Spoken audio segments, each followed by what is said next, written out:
Mis hermanos, en esta pequeña porción que leímos en estos cuantos versículos, estamos hablando de la historia del rey Saúl, cuando él pues cometió pecado contra nuestro Dios por desobediencia.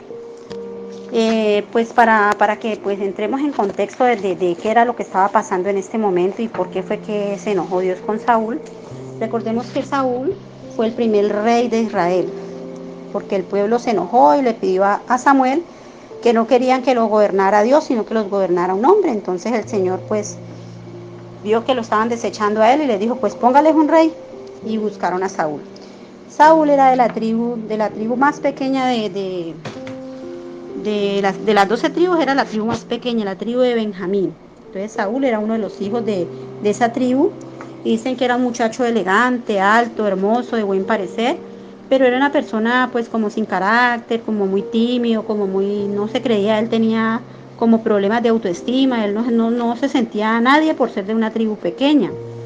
Pero a Dios le plació escogerlo a él, lo escogió y lo nombró rey y lo ungió. El profeta Samuel lo buscó y lo encontró en el camino un día que le estaba buscando unas asnas que se le habían perdido a su padre, y lo llamó y le dijo, venga, yo lo voy a ungir a usted por rey. Entonces él se asustó y dijo que no, que pues que porque a él. Es más, el día que lo iban a coronar rey, pues porque pasó pues algún tiempo después de la unción para nombrarlo rey, él se escondió, él no quería que lo eligieran a él. Él decía que por qué, si habían otros príncipes pues de más renombre y de más importancia y guerreros listos para la guerra, para llevar el reino, que porque a él. O sea que él no quería que lo nombraran rey, estaba asustado, no se sentía capaz.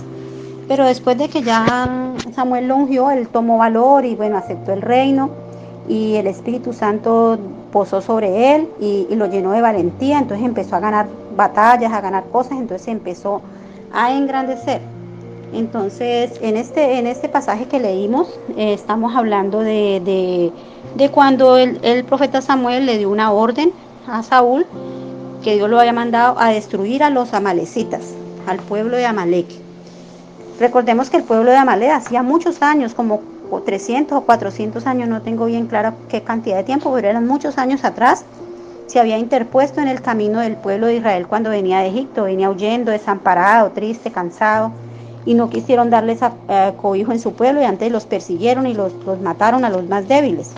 Entonces eso le enojó al Señor, y el Señor tuvo misericordia con Amalek y con los amalecitas, esperando esos 400 años para que ellos se arrepintieran y pues que fueran pues como mejores vecinos y mejores amigos del pueblo de Israel, y honraran a su pueblo. Y no lo hicieron. Ellos no en ningún momento dieron su brazo a torcer y siempre fueron enemigos a morir del pueblo de Israel. Entonces ese pecado de odio y de rabia con los más débiles, Dios lo castigó y mandó por eso a Saúl a que los destruyera absolutamente a todos. Y la orden que le dio fue que no perdonara ni hombres, ni mujeres, ni animales, ni oro, ni plata, nada, que no sacara absolutamente nada de ese pueblo. Pero entonces Saúl no cumplió con la orden que le dio el Señor. Lo que hizo Saúl fue que se fue, y como él, pues al ver que él ya era un rey, de que ya había podido ganar batallas, de que el poder del Espíritu Santo lo había engrandecido, entonces él se llenó de orgullo su corazón y hizo lo que se le dio la gana, prácticamente. Pues esta palabra no es muy pero eso fue lo que él hizo lo que le dio la santa y real voluntad. Entonces se fue y él perdonó la vida del rey Agag, que era el rey de ese pueblo de los amalecitas, como pues para sentirse que era muy importante, pues que voy a perdonar a él para que él me honra a mí. Y al ver que él desobedeció la orden de perdonarle la vida a un hombre, entonces el pueblo también le dijo, bueno, pues entonces nosotros queremos también coger botín de los despojos. Y ellos cogieron y escogieron lo que ellos creyeron, entre comillas, que era lo mejor, escogieron lo mejor del ganado y le perdonaron la vida a ciertas personas. No está bien implícito aquí en la palabra, pero más adelante, si seguimos leyendo la historia del rey Saúl y del pueblo de Israel y de Amalek, de la descendencia de Amalek, vinieron otras personas que luego le hicieron otra vez daño a Israel. Entonces, o sea que Dios tenía razón en querer que se desarraigara ese pueblo y que fuera quemado totalmente y que no quedara nadie con vida. Entonces el rey Saúl le perdonó la vida al rey Agar, se lo llevó y después fue bien tranquilo. Y dice que a ofrecer holocausto con todo lo que había traído, las vacas, las ovejas, y a ofrendar, a dar los diezmos del botín de lo que traía. Y Samuel se enojó con él. Samuel le dijo que no, que eso era pecado, que él no tenía que hacer eso, que no tenía que traerle ofrendas a Dios de las cosas que eran pecado. En el idioma hebreo eso se llama harán. Harán es pecado, es como algo dado pues como de ignominia, pues algo que no se podía presentar sucio para presentarlo ante Dios. Entonces, él se envaneció, se volvió orgulloso, desobediente, y toda desobediencia, dice la palabra de Dios, toda desobediencia consciente es idolatría, porque convierte la voluntad humana en su Dios. O sea, ellos hacen más caso a su voluntad que a la palabra de Dios. Entonces, esa rebelión que tuvo ese pueblo, que tuvo ese rey, hizo que el pueblo también se rebelara, hizo pecar al pueblo también. Lo que Dios le pidió a Saúl, que nos pide a nosotros también, sus escogidos, es que estemos atentos a sus palabras y a sus ordenanzas. Él le ordenó destruir totalmente al pueblo de Amalek. Y a nosotros nos ordena destruir totalmente el pecado y ser veraces cuando vamos delante de la presencia del Señor a decirle, Señor, perdón.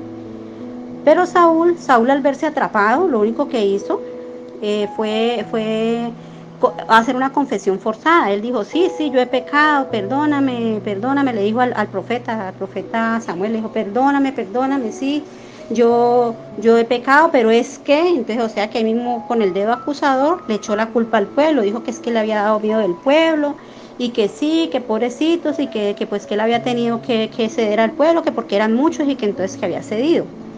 Él sí cedió al pueblo, pero porque él estaba dándoles mal ejemplo. Él fue el primero que perdonó al rey, entonces los otros dijeron, bueno, pues si él perdona al rey, entonces nosotros perdonamos a otras personas y perdonamos también estas vaquitas, estas ovejitas. Y entonces él tuvo debilidad moral. Entonces complació al pueblo se complació a él por orgullo, porque él dio mal ejemplo. Saúl durante su reinado no cuidó los dones y el poder que Dios le dio y se dejó llevar por sus sentimientos y por su corazón.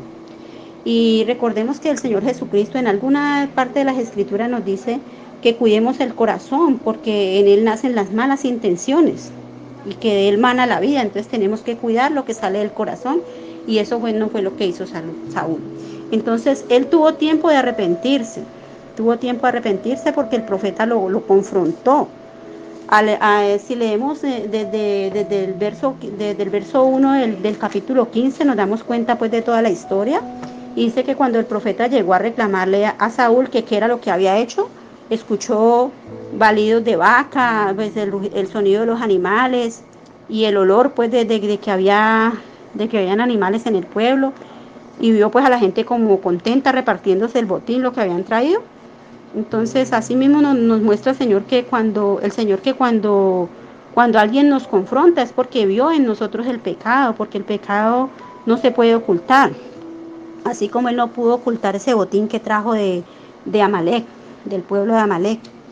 Y Él no se arrepintió a tiempo, porque yo leí toda la historia de Saúl y me traté de empapar lo más que pude. Yo no encontré en ninguna parte que Dios no haya perdonado a Saúl. Yo creo que Él lo perdonó en algún momento de su vida, le perdonó su alma, pero en ese momento lo que no le perdonó y le quitó, porque cada pecado y cada cosa tiene consecuencia, le quitó el reino de sus manos, porque él decía que él al perdonar al otro rey, al decirle que lo llevara al pueblo, a que los ancianos lo adoraran a él, pues y que a ponerse pues delante de los ancianos, es en el capítulo, perdón, un momentito.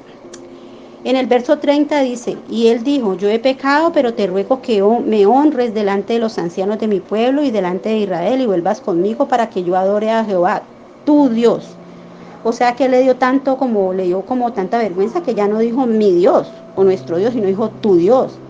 Y él estaba con el corazón tenía tanta vanagloria y tanto orgullo que él no le dio temor del Señor, de que el Señor lo iba a castigar o que estaba infringiendo la ley de Dios, sino que el temor que él tenía era de que los ancianos no lo honraran, no le dieran honra por lo que él había hecho. Entonces mire que por eso fue que él no alcanzó el perdón para que Dios lo dejara siendo el rey de Israel. Entonces nosotros tenemos que tener muy en cuenta, hermanos, de poner bien cuidado qué es lo que hay en nuestro corazón y con qué intenciones hacemos las cosas. Porque él tenía una respuesta para cada cosa que Samuel le dijo. Que sí, que el pueblo, que fue, que y así somos nosotros a veces, no pedimos perdón a tiempo, no medimos las consecuencias, porque así como este rey perdió el trono y perdió su gloria y su honra y todo el poder y el valor que Dios le había dado, no dice en ninguna parte que perdió su alma, entonces yo no me atrevería a decir que la perdió, de pronto él más adelante sí se arrepintió de corazón, pero en este momento él perdió algo que Dios le había dado, un estatus que Dios le había dado, y Dios nos levanta a nosotros de, así como a él, que él estaba perdido en sus temores personales, en su en su baja autoestima. Dios nos levanta de todo eso y nosotros después ya cuando ya nos sentimos grandes, cuando ya no nos da miedo nada, cuando ya Dios nos da poder, entonces nos sentimos tan vanagloriosos que nos atrevemos a no cumplir lo que Dios nos pide y a echarnos como la gloria y la honra a nosotros mismos. Entonces que Dios nos perdone y nos libre de ese pecado tan grande que tuvo el rey Saúl. Y yo aquí encontré como 5 puntos débiles de Saúl. El número 1 está en el verso 30, dice que su corazón se llenó de vanagloria. La segunda cosa que encontré es que se rebeló contra los mandamientos de Dios para seguir las leyes de su corazón. El punto 3 es que se llenó de codicia y destruyó lo que él creía inútil y se guardó lo que él creía de valor. El cuarto punto es que fue obstinado porque perdonó al rey Agar solamente para que el rey le diera honor a él y para que él dijera, ay, tan bueno que perdonó al rey, pobrecito que no tenía la culpa. Y el quinto punto que encontré malo de los pecados de Saúl fue su debilidad moral, porque él cometió pecado y entonces por eso, por orgullo y mal ejemplo, le complació al pueblo para que ellos hicieran lo que se les diera la gana. Entonces ni cumplió él, ni los que estaban a su cargo cumplieron por el mal ejemplo que les dio. Entonces, mis hermanos, pues esto fue todo lo que yo encontré en este pasaje de Samuel 15.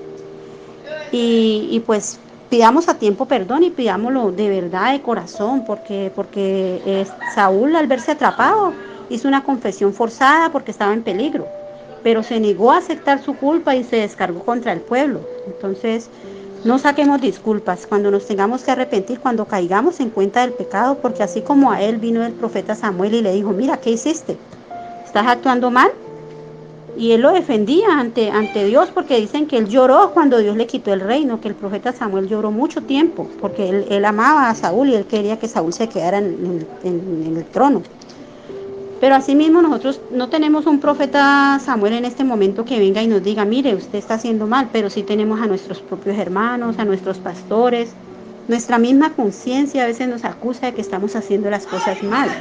Entonces, si nosotros tenemos esa condescendencia de entender, de escuchar, de tener ese corazón permeable a las amonestaciones que nos hacen, entonces podemos llegar a ser aceptos ante Dios y no llegar tarde al perdón, porque el pecado siempre tiene consecuencias. Y si nosotros podemos frenar a tiempo y pedir perdón a tiempo, cuando todavía no es tarde, entonces esas consecuencias pueden frenarse. Entonces, mis queridos hermanos, eso fue todo lo que yo encontré en esta pequeña porción de la palabra. Dios me los bendiga, que Papito Dios nos conceda el derecho y la bendición y el honor de poder saber a tiempo cuáles son nuestros pecados y pedir perdón, pero no de boca para afuera, sino de corazón y arrepintiéndonos para no volver a cometerlos. Dios me los bendiga, hermanos, que tengan muy buena noche y espero que esta palabra haya sido de gran edificación para nuestras vidas.